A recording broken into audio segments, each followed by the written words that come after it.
দর্শক আমন্ত্রণ জানাচ্ছি পজিটিভ বাংলাদেশে। সাথে আছি আমি তাসলিমা তিথি। দর্শক, সকলের হাতে হাতে এখন স্মার্টফোন। যুগ বদলেছে, খবরের পত্রিকা থেকে শুরু করে টেলিভিশনের পর্দা সবকিছুই হাতের মুঠোয় চলে এসেছে। খবর জানার ধরন যেমন পরিবর্তন হয়েছে, তেমনি পরিবর্তন হয়েছে মিডিয়া এবং বিজ্ঞাপনের বাজারও। এই বিষয়গুলো নিয়ে আজকে আমরা কথা বলবো এবং এই বিষয়ে কথা বলার জন্য আজকে স্টুডিওতে আমাদের সাথে উপস্থিত আছেন মিডিয়া সেলস এবং মার্কেটিং বিশেষজ্ঞ ইয়াসির আরাফাত জুবেল। চলে যাচ্ছি তার কাছে। জুবেল, আপনাকে আমন্ত্রণ। কেমন আছেন? আলহামদুলিল্লাহ, আমি ভালো আছি। আপনি কেমন আছেন? আমিও বেশ ভালো আছি এবং খুব ইন্টারেস্টিং একটা বিষয় নিয়ে আজকে কথা বলবো, যেটি আসলে সকলেরই জানার ইচ্ছে থাকে। শুরুতে যদি একটু জিজ্ঞেস করি যে ডিজিটাল মার্কেটিং বা ডিজিটাল মিডিয়া এটা আসলে কীভাবে কাজ করে, যদি দর্শকদের জন্য সাধারণ ভাষায় বলতে বলি।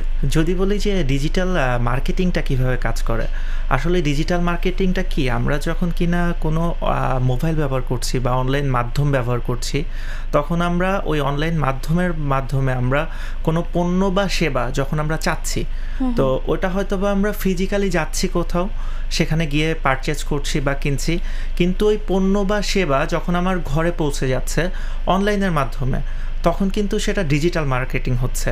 সেটা কিভাবে হচ্ছে, যখন কিনা ওই যোগাযোগ ব্যবস্থা, পণ্য বা সেবা আমি প্রচার অথবা প্রসার করছি ডিজিটালের প্ল্যাটফর্মগুলো ব্যবহার করে, সেটাই হচ্ছে ডিজিটাল মার্কেটিং। বাহ, বেশ সুন্দর করে বলছিলেন। আমার মনে হয় সহজ ভাষায় সবাই বুঝবে। যে ব্র্যান্ডের কথায় যদি একটু আসি, আসলে আপনার কাছে কি মনে হয় এখন আসলে মিডিয়া ডিজিটাল যুগে, যেহেতু এখন অনলাইন পোর্টাল আমরা দেখি, টেলিভিশন দেখি, আগে টেলিভিশন দেখতাম, এখন বিভিন্ন অনলাইন পোর্টাল বা ইউটিউব, ফেসবুক, এগুলোতে আমরা বিভিন্ন রকমের কন্টেন্ট দেখি। এর সাথে সাথে আসলে মিডিয়া কোন দিকে এগোচ্ছে, আপনি কি বলবেন? আসলে ব্র্যান্ড যেগুলো এখন রয়েছে, ব্র্যান্ডগুলো কি, মূলত ব্র্যান্ড হচ্ছে একটা প্রতীক বা চিহ্ন, যা কিনা বিভিন্ন অন্যান্য ব্র্যান্ড থেকে নিজের ব্র্যান্ডটাকে আলাদা করার জন্য একটা প্রতীক বা চিহ্ন ব্যবহার করা হয়। তো যখন কিনা একটা ব্র্যান্ড মার্কেটিং করে, তখন সে বিভিন্ন প্ল্যাটফর্ম খুঁজে যে আমি মেইন স্ট্রিমে আমি বিজ্ঞাপনটা দিব, আমার বিজ্ঞাপনটা নাকি ডিজিটালে দিব। তো ডিজিটালে যখন সে দিচ্ছে, সেখান থেকে সে যে পরিমাণ মাইলেজ পাচ্ছে বা তার কাঙ্ক্ষিত যে ফলাফল সেখান থেকে পাচ্ছে, বা মেইন স্ট্রিম থেকে সে তার কাঙ্ক্ষিত ফলাফল পাচ্ছে। ব্র্যান্ডগুলো মূলত যখন কাজ করে, তখন তার কাছে বিভিন্ন ধরনের দরজা খুলে যায়, সে কোথায় তার বিজ্ঞাপনটা দিবে। সেখানে আপনি বলতে পারেন রেডিওর কথা। রেডিও বর্তমানে আমাদের দেশে এখন ওরকম বিজ্ঞাপন পাচ্ছে না বললেই চলে। এখন বিষয় হচ্ছে যে মেইন স্ট্রিমের টিভি মিডিয়া এবং হচ্ছে ডিজিটাল মাধ্যমে কিন্তু প্রচুর পরিমাণে ব্যবসা চলে যাচ্ছে। কিসের জন্য? কারণ আমরা একটা দিনের অধিকাংশ সময় বাইরে থাকছি, আমরা বিজ্ঞাপন দেখছি কিসে, আমাদের মোবাইলে দেখছি, যেটা কিনা ফেসবুক, ইউটিউব, এটার মাধ্যমে। তো ব্র্যান্ডগুলোও সেখানে ইনভেস্ট করছে, যেখানে কিনা তারা ফিডব্যাক, ভালো রেজাল্টটা ওখান থেকে পাবে। তো তারা ডিজিটাল প্ল্যাটফর্মগুলোতেই ইনভেস্ট করছে বেশি। মানে আমরা পরবর্তীতে দেখতে পাবো যে ডিজিটাল দিকেই বেশি চলে যাচ্ছে, আর ডিজিটাল দিকে এখনই বেশি চলে যাচ্ছে, এখন থেকে যাচ্ছে। জুবেল, আমরা কথা বলছিলাম 7 বছরের ক্যারিয়ার, একটা স্ট্যান্ডার্ড ক্যারিয়ার। সেখান থেকে যদি জিজ্ঞেস করি বা জানতে চাই যে এই যে ডিজিটাল মার্কেটিং, আসলে এই যে অনলাইন, টেলিভিশন, এগুলোতে আসলে কন্টেন্ট কিভাবে সেল হয়?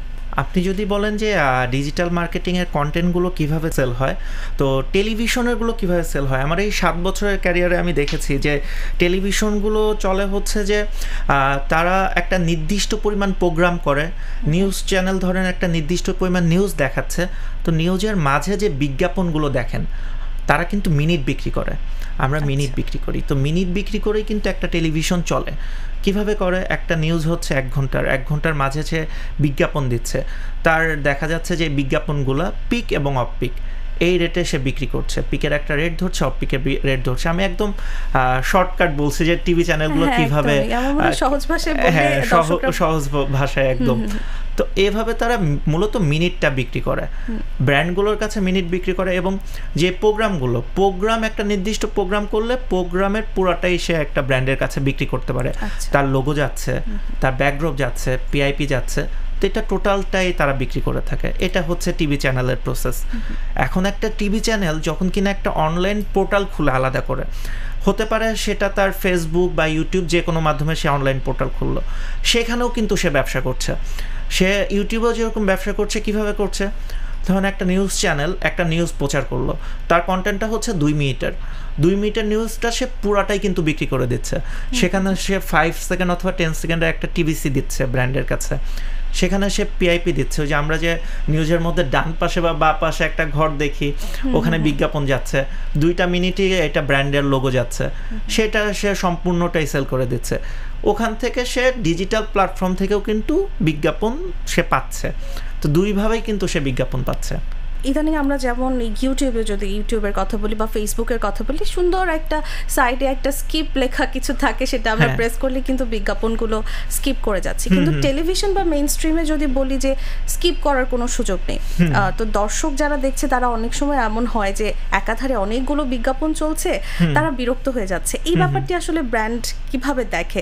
আমেরিকার একটা প্রতিষ্ঠান একটা রিসার্চ করেছিল, এটা দেখছিলাম যে এখানে বলা হচ্ছে যে টিভি চ্যানেলে যখন কোনো বিজ্ঞাপন দেওয়া হয় 85% বেশি দর্শক ওই বিজ্ঞাপনটা মনে রাখে। তো একটা ব্র্যান্ড ম্যানেজার যখন কিনা চিন্তা করে যে আমি একটা বিজ্ঞাপন দিব, আমি ডিজিটালে দিব ঠিক আছে, কিন্তু আমি যখন টিভিতে বিজ্ঞাপনটা দিব আমার দর্শক কিন্তু মনে রাখবে। আমরা যখন বিগ স্ক্রিনে কোনো বিজ্ঞাপন দেখি ওটা কিন্তু আমাদের মেমোরিতে থাকে, কিন্তু আমরা অনলাইন দেখছি অনেকগুলো রিল দেখছি, হঠাৎ করে একটা বিজ্ঞাপন আসলো, ওটা কিন্তু মেমোরিতে থাকে না, ওটা চলে যায়। তো একটা ব্র্যান্ড ম্যানেজারও কিন্তু চিন্তা করে যে হ্যাঁ আমি ওই বিজ্ঞাপনটা হচ্ছে ডিজিটালে না দিয়ে আমি টিভির পরিমাণটা কিছুটা বাড়াই, আমি ডিজিটালে কিছুটা কম দেই, কিন্তু ডিজিটালে কিন্তু শ্রোতা বেশি। আপনি যদি ভিউয়ারদের কথা চিন্তা করেন, দর্শকরা আমরা কিন্তু টিভির বিজ্ঞাপনটা আবার মনে রাখি বেশি। এর কারণ কি আসলে আমরা বলতে পারি যে দর্শকরা টিভির বিজ্ঞাপনটাকে কি বেশি বিশ্বাসযোগ্য মনে করে? টিভির বিজ্ঞাপনটাকে বেশি বিশ্বাসযোগ্য মনে করে বলতে কি, টিভি ব্যাপারটা হচ্ছে একদম একটা দর্শক শুরু থেকেই দেখে আসছে। আমরা ইন্টারনেটের সাথে কিন্তু গত 15 বছর অথবা 15-16 বছর ধরে আমরা পরিচিত, বা খুব বেশি হলে এটা খুবই পপুলার হলো 10-8 বছর। তো তার আগে কিন্তু টিভিটা মেমোরিতে থাকে। আপনি ধরেন বাংলাদেশে খেলা হচ্ছে, বাংলাদেশে খেলা আপনি টিভিতে দেখবেন, সেখানে একটা বিজ্ঞাপন গেল, বিজ্ঞাপনটা কিন্তু মাথার মধ্যে থেকে যায়। এখন আপনি 2-2.5 ঘন্টা যখন মোবাইল স্ক্রল করতে থাকেন অনেক বিজ্ঞাপনই কিন্তু মাথায় থাকে না, কিন্তু টেলিভিশনের একটা বিজ্ঞাপন নিজের সাথেই মানে কম্পেয়ার করলে মনে হয় হ্যাঁ এটা মাথায় থেকে গেল। এটাই কিন্তু বিষয়টা। অনেক সময় এমন হয় কারো কিছু কিছু পছন্দের তারকা থাকে, তাদের বিজ্ঞাপন দেখতেই আমরা টেলিভিশনের সামনে বসে থাকি, হ্যাঁ ওটা খুব এনজয় করি আমরা ওই বিজ্ঞাপনগুলো। হ্যাঁ ওই বিজ্ঞাপনগুলো আবার কিছু কিছু বিজ্ঞাপন হচ্ছে ওইটা টেলিভিশনেও যেমন দেখলাম, পাশাপাশি ডিজিটাল প্ল্যাটফর্মেও যখন দেখলাম তখন কিন্তু আমার মাথায় থাকে আচ্ছা এই বিজ্ঞাপনটা আমি দেখেছিলাম। যেমন আরসি কোলা একটা বিজ্ঞাপন ঈদের সময় অ্যাড হইতো না যে ভাই সব খবর একখান, এটা কিন্তু আমাদের মাথার মধ্যে একদম থেকে গিয়েছে। বিজ্ঞাপনের ধরনটাই কিন্তু এরকম ছিল। এখন ওইটা ডিজিটাল প্ল্যাটফর্মে হোক বা মেইন স্ট্রিমে হোক, ওই বিজ্ঞাপনটা আসলেই কিন্তু আমাদের মাথার মধ্যে একটা আরসি কোলার থিম চলে আসে।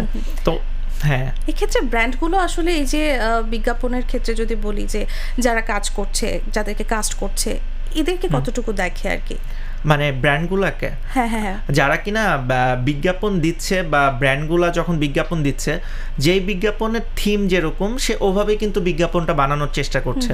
ওটা সম্পূর্ণ ক্রিয়েটিভের কাজ যে সে কিভাবে বিজ্ঞাপনটা বানাচ্ছে, শ্রোতা কতটুকু, আমরা বলি যে শ্রোতা কতটুকু বিজ্ঞাপনটা খাবে, বিজ্ঞাপনটাকে সে নিতে পারতেছে কিনা। তো এই ম্যাস অডিয়েন্সের কাছে যখন তার বিজ্ঞাপনটা পৌঁছাবে তখনই সে কিন্তু একটা মাইলেজ পাবে।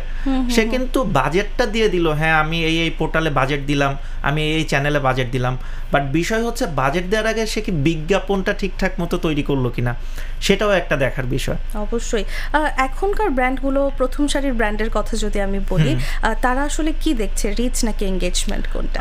প্রথম সারির ব্যাপারগুলো কি থাকে, আসলে তারা মূলত রিচটাই দেখে, কিন্তু এঙ্গেজমেন্টের বিষয়টা কি, আপনি যখন কোনো পোর্টালে গিয়ে কমেন্টস করছেন বা লাইক দিচ্ছেন আপনার কিন্তু এটা এঙ্গেজ হচ্ছে, সেটাও কিন্তু অনেকাংশে দেখে। কিন্তু প্রথম সারির যারা ব্র্যান্ড তারা রিচ দেখে কিসের জন্য, কারণ তাদের কিন্তু অলরেডি একটা মাইলেজ রয়েছে।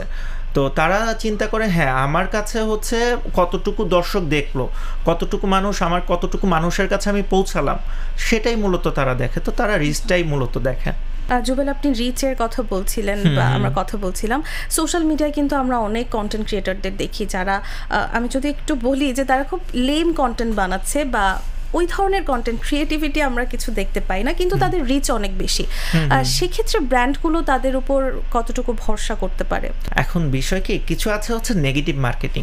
তো নেগেটিভ মার্কেটিংটা না আমাদের দেশে খুব দ্রুত প্রচার হয়। এখন খুব দ্রুত যেরকম প্রচার হয়, আবার খুব দ্রুত হারা যায়। এখন আপনি যদি আস্তে আস্তে একটা ব্র্যান্ডকে তুলে ধরেন, যেমন আমাদের দেশে যেই সকল প্রতিষ্ঠান বর্তমানে প্রতিষ্ঠিত, তারা কিন্তু আস্তে আস্তেই এসেছে। তো কিছু কিছু ব্র্যান্ড রয়েছে যারা কিনা হুট করে এসে হুট করে নাই, তোরা কিন্তু নেগেটিভ মার্কেটিংয়ের শিকার। ধরেন কোনো একটা ইনফ্লুয়েন্সার খুব তাড়াতাড়ি জনপ্রিয় হয়ে গেল, আবার খুব তাড়াতাড়ি মার্কেট থেকে নেই। এখন ওকে দিয়ে আপনি যদি আপনার ব্র্যান্ডটা প্রমোট করান, হয়তো বা আপনি একটা রেজাল্ট পাবেন, সেটা কত দিনের, সে রেজাল্টটা কিন্তু দীর্ঘস্থায়ী থাকবে না। তো এই ব্যাপারটা কিন্তু হয়, এটা একটা নেগেটিভ মার্কেটিংও। আপনি মার্কেটিংয়ের জায়গায় মার্কেটিং পাচ্ছেন, কিন্তু সেটা কত দিনের জন্য পাচ্ছেন, এটা হচ্ছে বিষয়। এই যে ট্রানজিশনটা হচ্ছে, এটার সাথে সামঞ্জস্য রেখে আপনারা কন্টেন্ট বিক্রির ক্ষেত্রে কেমন ধরনের চ্যালেঞ্জের মুখোমুখি হচ্ছেন? কন্টেন্ট বিক্রির ক্ষেত্রে আসলে এখন চ্যালেঞ্জ হচ্ছে আপনি দেখবেন যে ফেসবুক খুললেই বা টিভি খুললেও এত চ্যানেল, আপনি কোনটা থেকে কোনটা দেখবেন। তো এটা হচ্ছে একটা দেখার বিষয় যে আমি আসলে কোথায় যাচ্ছি। তো ট্রাস্টেড জায়গাটা মানুষ ট্রাস্টেড জায়গাতে কাকে নিচ্ছে। এখন যেমন আমরা যদি বলি যে যেই সকল কন্টেন্ট ক্রিয়েটর, রিপন মিয়াও কন্টেন্ট বানাচ্ছে, আবার সালাউদ্দিন সুমন ভাইয়ের মতো মানুষও কন্টেন্ট বানাচ্ছে। আমরা কিন্তু রিপন মিয়াকেও সে যথেষ্ট ভালো কন্টেন্ট বানাচ্ছে, তাকেও আমরা নিচ্ছি। বিষয় হচ্ছে যে আমি যখন ব্র্যান্ডটাকে প্রমোট করছি, আমি কাকে দিয়ে প্রমোট করব? আমি কি যে নেগেটিভ মার্কেটিং করছে, যে কিনা যাকে কিনা আমরা বলি যে বিনোদন দিয়ে যাচ্ছে, আমার ব্র্যান্ডটা যদি ওরকম হয়, আমি কিন্তু তাকে দিয়েই করব। এখন আমার ব্র্যান্ডটা যদি হয় কোনো হাসপাতাল বা কোনো শিক্ষা প্রতিষ্ঠান, এরকম কিছু, তখন কিন্তু আমি ওই কন্টেন্ট ক্রিয়েটরকে নিব না, বা আমি হয়তো বা টিকটকে যাব না। তখন আমি একটা প্রতিষ্ঠিত ট্রাস্টেড যেটা সোর্স, সেখানে যাব। অনেক সময় ব্র্যান্ড ভ্যারি করে যে আমি কোথায় যাচ্ছি, কাকে আমি আমার বাজেটটা দিচ্ছি। জুবেল, আপনি রিপন মিয়ার কথা বলছিলেন। আমি যদি একটু হিরো আলমের প্রসঙ্গ টেনে আনি, যে আমরা আগে দেখেছি কিছুদিন আগে যে হিরো আলম অনেকগুলো মানহীন কন্টেন্ট বানিয়েছে, বা তার কন্টেন্ট সামনে আসলেই আমরা দেখা যাচ্ছে বলছি মানহীন। তো সেক্ষেত্রে অনেকগুলো ব্র্যান্ড কিন্তু তাকে নিয়ে কাজ করেছে। এক্ষেত্রে আপনারা কি বলবেন যে কেন তাকে সিলেক্ট করা হলো, তার সাথে কাজ করা হলো, এবং এ ধরনের মানহীন কন্টেন্টের সাথে ব্র্যান্ডরা যদি কাজ করে, তাহলে মিডিয়া আসলে কোন পথে যাচ্ছে? বিষয়টা হচ্ছে যে আপনার হিরো আলমের কথা বললেন, তাকে নিয়ে অনেক ব্র্যান্ড কাজ করেছে। এখন বিষয় কি, যেই সব ব্র্যান্ড কাজ করেছে তাকে নিয়ে, তারা কিন্তু নেগেটিভ মার্কেটিংয়ে ফোকাস করছে। তারা চাচ্ছে যে আমার নেগেটিভ মার্কেটিং হোক, সমস্যা নেই, আমার একটা ম্যাস অডিয়েন্স দরকার। তো তারা যখন যাচ্ছে হিরো আলমের সাথে, তো তখন কি হচ্ছে যে তাদের ব্যবসা বাড়ছে, কিন্তু কত সময়ের জন্য? ওই যে বললাম, সাময়িক একটা সময়ের জন্য তাদের ব্যবসা বাড়ছে। আপনি যদি দীর্ঘমেয়াদী চিন্তা করেন, তখন কি সে হিরো আলমকে নিয়ে দীর্ঘমেয়াদী ব্যাপারটা পারবে? সে তার মতো করে কন্টেন্ট বানাচ্ছে। এখন বিষয় হচ্ছে তার একটা ট্রাস্টেড জায়গায় আসতে হবে। হিরো আলম ধরেন আজকে এই নিউজ, কালকে ওই নিউজ, তখন কিন্তু তার ব্র্যান্ড ভ্যালুটা কমে যাচ্ছে। ব্র্যান্ড ভ্যালু কিন্তু একটা বিশাল বিষয়। এখন ব্র্যান্ড ভ্যালু যদি আপনি ধরে রাখতে চান, তাহলে আপনাকে ওই প্ল্যাটফর্মে যেতে হবে, যে প্ল্যাটফর্মে আপনি আপনার ব্র্যান্ড ভ্যালুটাকে ধরে রাখবেন। এখন আপনি হিরো আলমের কন্টেন্টে আপনার বাজেটটা দিলেন, আপনার বাজেট কিন্তু ওই অডিয়েন্সটাই দেখবে, এবং ওই অডিয়েন্সটা চিন্তা করবে এটা হিরো আলমের কন্টেন্টে যাচ্ছি। তাকে ছোট করছি না, সে তার মতো করে একটা প্রতিষ্ঠানে সে এস্টাবলিশ, কিন্তু আপনার ওই ট্রাস্টেড জায়গাটা অর্জন করতে হবে। ট্রাস্টেড কোনো সোর্সে আপনি আপনার বাজেট দেন, তাহলে হচ্ছে আপনি ফিডব্যাকটা ওভাবেই পাবেন, একটা দীর্ঘমেয়াদী ফিডব্যাক পাবেন। একজন মার্কেটিং বিশেষজ্ঞ হিসেবে আপনি এটাকে কতটুকু যুক্তিযুক্ত বলবেন? এটাকে যুক্তিযুক্ত বলতে কি, আমি যদি ধরেন আমার যদি কোনো ব্র্যান্ড থাকে, এখন আমার একটা ব্র্যান্ড রয়েছে, যে ব্র্যান্ডটা আসলে আমি ক্ষণস্থায়ী, আমি কিছুদিন পরে আসলে আমি টাকা কামাই করে আমি আর থাকবো না, আমি আসলে অন্য কোথাও ইনভেস্ট করব, সেক্ষেত্রে ঠিক আছে, সেক্ষেত্রে আমি যেতে পারি, কারণ দিন শেষে সবাই কিন্তু ওই টাকার চিন্তাটা করে। এখন আমার ব্র্যান্ডটা আমি বাংলাদেশে প্রতিষ্ঠিত করতে চাই, দীর্ঘমেয়াদী আমি বাংলাদেশে রাখতে চাই, তখন কিন্তু আমার ওখানে যেতে হবে, আমার একটা ট্রাস্টেড সোর্সে যেতে হবে, তখন আমি ওখানেই বাজেট দিব। এবং এগুলো নিয়ে আসলে অনেক কথা হয় যে বিভিন্ন ব্র্যান্ডরা কাজ করে, ট্রাস্টের জায়গাটা আসলে অডিয়েন্সরা খুঁজে পায় না মাঝে মধ্যেই। জুবেল, আমরা অনেকক্ষণ বিজ্ঞাপন বাজার গণমাধ্যম নিয়ে কথা বললাম, এবার যদি আপনাকে নিয়ে একটু কথা বলি। আপনার ক্যারিয়ার 7 বছরের বলছিলেন, শুরু থেকে যদি একটু জানতে চাই যে কিভাবে এই ক্যারিয়ারে আসা, বা মার্কেটিং এই সাইটটা কিভাবে চুজ করা? মার্কেটিং সাইটটা চুজ করা হচ্ছে আমার পড়ালেখা মার্কেটিংয়ের বিষয়ে, মার্কেটিং নিয়ে পড়ালেখা করেছি, তারপরে চিন্তা ছিল যে আমি মার্কেটিংয়েই কাজ করব। তো দেখলাম হচ্ছে যে টিভি চ্যানেলের মার্কেটিংটা না মানুষজনের কাছে প্রথম দিকে আমি দেখতাম যে মানুষজনের কাছে পরিচিত কম এই সেক্টরটা। দেন এই সেক্টরে যখন ঢোকার সৌভাগ্য হলো তখন দেখলাম যে মেইন স্ট্রিম থেকে আস্তে আস্তে ডিজিটালের দিকে যাচ্ছে বেশি। তো তখন ডিজিটাল নিয়ে একটু পড়ালেখা করা, ডিজিটালেই কাজ করা। তো একটা গণমাধ্যমের সাথে যুক্ত রয়েছে যে ডিজিটাল প্ল্যাটফর্মে, তো সেখানে তাদের সাথে কাজ করে এতটুকু বুঝলাম যে বাংলাদেশে যখন কিনা একটা টিভি চ্যানেলে কাজ করা হয় তখন আপনি আপনার হাতে 100টা ব্র্যান্ড নিয়ে কাজ করতে পারবেন। বাংলাদেশের যতগুলো ব্র্যান্ড রয়েছে সেগুলোকে নিয়ে আপনি কাজ করতে পারবেন। তো আমি যেহেতু পড়ালেখা করেছি মার্কেটিং নিয়েই, তো আমি কেননা এই ব্র্যান্ড নিয়েই যেহেতু কাজ করতে হবে, তাহলে টিভি চ্যানেলে কাজ করলে আমি সব ব্র্যান্ডের সাথেই যুক্ত থাকতে পারলাম। এখান থেকে আসলে এখানে আমার ট্রান্সফার হওয়া বা সৌভাগ্য যে এখানে আমি কাজ করতে পারছি। একদমই, অনেকটা সময় কাটিয়েছেন এই ক্যারিয়ারে। এখান থেকে যদি একটু জিজ্ঞেস করি যে বর্তমানে এই ক্যারিয়ারের কি অবস্থা? নিশ্চয়ই ভালো। আপনি বলছিলেন যে ডিজিটালের দিকে যাচ্ছে, অনেকগুলো ব্র্যান্ড নিয়ে কাজ করা যায়। যদি কেউ পড়তে চায়, আমাদের দেশের তরুণরা এই ক্যারিয়ারে কতটুকু সুফল পাবে, কি বলবেন? পাঠ্যপুস্তকের পড়াটা আমি বলবো হ্যাঁ, পাঠ্যপুস্তকের বইয়ে সে পড়তে পারে। এখন তার চুজ করতে হবে সে কোন ক্যারিয়ারে যাচ্ছে।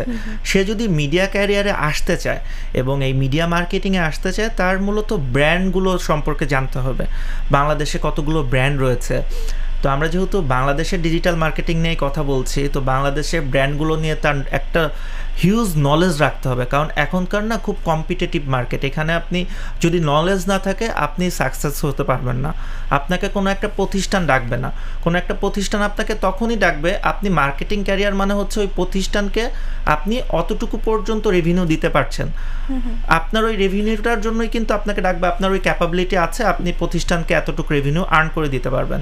তো আপনি যদি ব্র্যান্ড সম্পর্কে ধারণাই না থাকে, ব্র্যান্ডের কাছ থেকে আপনি টাকা আনবেন কিভাবে? ব্র্যান্ডের ওই বাজেটটা কেন আপনার চ্যানেলে দিবে, সেই বিষয়টা আপনার কনভিন্স করতে হবে। তো ওই ব্র্যান্ড সম্পর্কে ধারণা রাখতে হবে। এই তো। আপনি তো টেলিভিশনে কাজ করছেন, তো কতটুকু সুযোগ পাবে আসলে বাংলাদেশের তরুণরা যদি এই ক্যারিয়ারটি বেছে নেয়? সুযোগের জায়গাটা কোথায়? এখানে সুযোগের আমি যদি বলি এখানে স্কোপটা অনেক, কিন্তু এখানে ট্রাস্টেড স্কোপের পরিমাণ খুবই কম। এখানে আপনি অনেক পোর্টাল রয়েছে, অনেক মাধ্যম রয়েছে, সেখানে আপনি ঢুকতে পারবেন, কিন্তু ট্রাস্টেড পোর্টাল কয়টা রয়েছে? ট্রাস্টেড নিউজ চ্যানেল বা ট্রাস্টেড আপনি এন্টারটেনমেন্ট চ্যানেল কয়টা রয়েছে? তো এখানে না চাহিদাটা খুবই কম, খুবই কম চাহিদা। এখানে হচ্ছে যদি আমি বলি যে হাতে গোনা অল্প কিছু সংখ্যক এখানে লোক দরকার। সেখানে আমাদের আসলে আমরা এমন একটা দেশে বাস করি, এত মানুষ, এত মানুষ, তো এখানে স্কোপটা কিন্তু খুবই কম। কিন্তু আমি যদি বলি ডিজিটাল মার্কেটিংয়ের স্কোপটা, এখানে কিন্তু হিউজ স্কোপ ডিজিটাল মার্কেটিংয়ে। আপনি ধরেন একজন ইনফ্লুয়েন্সার, আপনার স্কোপ রয়েছে, আপনার হাতে একটা মোবাইল রয়েছে, আপনি নেমে গেলেন, আপনার এলাকাতে কি হচ্ছে আপনি দেখাতে থাকলেন, পজিটিভ ব্যাপারগুলো দেখালেন, পজিটিভ ব্যাপারে ফোকাস করলেন। আপনি কিন্তু তখন আপনি একটা ইনফ্লুয়েন্সার বা আপনি একটা ডিজিটাল মার্কেটিংয়ে নিজেকে ক্যারিয়ারে গড়তে পারলেন। আপনি কোনো প্রতিষ্ঠানের না হয়ে আপনি যদি নিজে উদ্যোক্তা হিসাবে কাজ করতে পারেন, তাহলে এখানটা আপনার জন্য। কিন্তু প্রতিষ্ঠান হিসাবে আমাদের দেশে আসলেই খুবই কম, স্কোপটা খুবই কম। এবং অনেকেই কিন্তু করছে এটা। বেশিরভাগ ছেলে মেয়েদেরই দেখা যায় যে এখন যেমনটি বলছিলেন যে একটা ফোন আছে, কি আছে আমি একটু ভিডিও শ্যুট করি বা কন্টেন্ট ক্রিয়েশনের দিকে যাই, অনেকেই যাচ্ছে। জুবেল, আপনি কাজ করছেন অনেক দিন ধরে, তো এখান থেকে যদি জিজ্ঞেস করি, আপনি বলছিলেনও যে মেইন স্ট্রিমের থেকে হচ্ছে এখন ডিজিটালে মানুষ বেশি ঝুঁকে যাচ্ছে, তো আপনি কোনটিকে এগিয়ে রাখবেন, মেইন স্ট্রিমে নাকি ডিজিটালকে? বিষয় হচ্ছে যে মেইন স্ট্রিমে এবং ডিজিটালকে যদি আপনি ধরেন, আমার একটা বাজেট যদি থাকে, আমি আসলে কোথায় ফোকাসড করব? বাজেট থাকলে আমরা কিন্তু চিন্তা করি যে আমার রিচ হচ্ছে কোথায়। এখন মেইন স্ট্রিমে আপনি যখন কোনো বাজেট দিবেন, আপনি কিন্তু এটার রেজাল্টটা নিজ চোখে দেখতে পাচ্ছেন না। একটা আপনি গদবাঁধা বাজেট দিয়ে দিলেন, ওখান থেকে আপনি পেয়ে গেলেন। হয়তো বা নির্দিষ্ট কিছু চ্যানেলে আপনি বাজেট দিচ্ছেন, কিন্তু গদবাঁধা বাজেটের রেজাল্টটা হচ্ছে আপনি কিন্তু ডিজিটাল প্ল্যাটফর্মে পেয়ে যাচ্ছেন।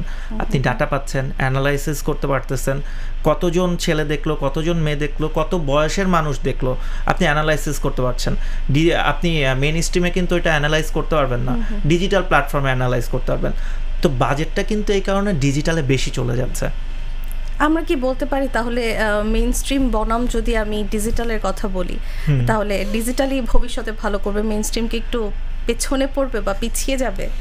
আমি একটা মেইন স্ট্রিমে চাকরি করার সুবাদে আমি এটা বলতে পারি যে সব মেইন স্ট্রিম পিছিয়ে পড়বে না, কারণ যখন কিনা একটা মেইন স্ট্রিম নিজের ব্র্যান্ডটা ক্রিয়েট করে, সে কিন্তু একটা ব্র্যান্ড ভ্যালুটা যখন ক্রিয়েট করে থাকে তখন তার ব্র্যান্ড হিসাবে কাজ করে।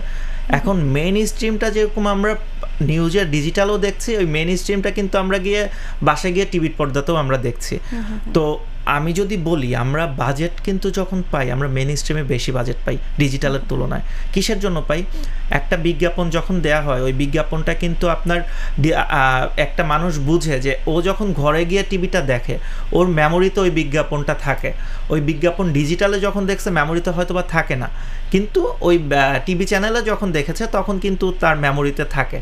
এই কারণে কিছু কিছু ব্র্যান্ড যেগুলো বাংলাদেশে প্রতিষ্ঠিত প্ল্যাটফর্ম, যারা কিনা আপনি বলতে পারেন যে মেইন স্ট্রিমটা সার্ভাইভ করে যাবে, কিন্তু সবগুলো না, সবগুলো মেইন স্ট্রিম সার্ভাইভ করতে পারবে না। যারা যে তরুণরা আছে, যারা আপনার মতো হতে চায়, এই সাইটটা নিয়ে কাজ করতে চায়, তাদের উদ্দেশ্যে আপনার কি বলার আছে? কি বলবেন, কি সাজেশন দিতে চান? আমি যদি তাদের উদ্দেশ্যে বলি যে মূলত নিজেকে ফোকাস করতে হবে। এই ক্যারিয়ারটাকে যদি ভালোবাসতে পারে, তাহলে এই ক্যারিয়ারকে যদি আসতে চায়, ব্র্যান্ড নিয়ে কাজ করতে হবে। বাংলাদেশে কতগুলো ব্র্যান্ড আছে, পড়াশোনা করতে হবে, ব্র্যান্ড ম্যানেজারদের সাথে রিলেশনটা বিল্ড আপ করতে হবে। আমাদের এরকমও হয় যে ব্র্যান্ড ম্যানেজারের ওয়াইফের বার্থডে, সেখানেও আমাদের কিন্তু মানে আমরা কোন পর্যায়ে যাই, তার ওয়াইফের বার্থডে, তার সন্তানের বার্থডে আমাদের কিন্তু মেমোরিতে থাকে, আমরা নোট করে রাখি, তাদের সাথে সম্পর্ক স্থাপন করি। তাদের সাথে ওই সম্পর্কটাই কিন্তু আমাদেরকে নট অনলি আমার প্ল্যাটফর্ম, আমি যেখানে কাজ করি সেখানে চিনে, আমাকে ওই সম্পর্কটা কিন্তু বিভিন্ন জায়গাতে, আমি যদি আমার প্রতিষ্ঠানকে, আমরা চাকরি করি, আমরা প্রতিষ্ঠান ছাড়তেই পারি, অন্য প্রতিষ্ঠানে যেতে পারি। তো আমরা যখন ব্র্যান্ডের সাথে, ব্র্যান্ড ম্যানেজারদের সাথে যুক্ত থাকব, ওই ব্র্যান্ড ম্যানেজারও কিন্তু অন্য প্রতিষ্ঠানে যায়, তখন সে আমাকে খুঁজে নেয় যে হ্যাঁ এই ছেলেটাকে তো আমি চিনতাম, ও এখন আমি বাজেটটা দিব, আমি কিন্তু এই ছেলেটাকে বাজেট দিব, তখন বাজেটটা কিন্তু অটোমেটিকলি চলে আসে। তো ব্র্যান্ডকে ভালোবাসতে হবে, ব্র্যান্ডকে ভালোবাসলে ব্র্যান্ড ম্যানেজারদের সাথেও পরিচয় হবে, তাদের সাথে পরিচয় হলে মানে নলেজটা বাড়াতে হবে। তো এই নলেজটা যখন থাকবে, তাদের জন্য এটাই থাকবে যে তারা ব্র্যান্ড সম্পর্কে জানুক, মানে কমিউনিকেশনটা আসলে কমিউনিকেশনটা হ্যাঁ ভালো রাখতে হবে, তাহলে ভালো করা যাবে। জুবেল, আমরা অনেক কথা বলে ফেললাম, আলোচনার একেবারে শেষ পর্যায়ে চলে এসেছি। আপনার মতো যারা এই সাইটটা নিয়ে কাজ করতে চায়, সেটা মেইন স্ট্রিম হোক বা ডিজিটালি হোক, সকলেই ভালো করুক, আপনার থেকে উৎসাহিত নিশ্চয়ই হবে তারা। আপনাকে অসংখ্য ধন্যবাদ। আপনাকেও ধন্যবাদ, পজিটিভ বাংলাদেশকেও ধন্যবাদ আমাকে এই অনুষ্ঠানে আমন্ত্রণ জানানোর জন্য। ভালো থাকবেন। ধন্যবাদ। দর্শক, আমরা এতক্ষণ কথা বলছিলাম ইয়াসির আরাফাত জুবেলের সঙ্গে। পরবর্তী পর্বে আবারও কোনো তরুণকে নিয়ে হাজির হব পজিটিভ বাংলাদেশে। ততদিন সবাই ভালো থাকবেন, সুস্থ থাকবেন এবং জাগো নিউজের সঙ্গেই থাকবেন। ধন্যবাদ।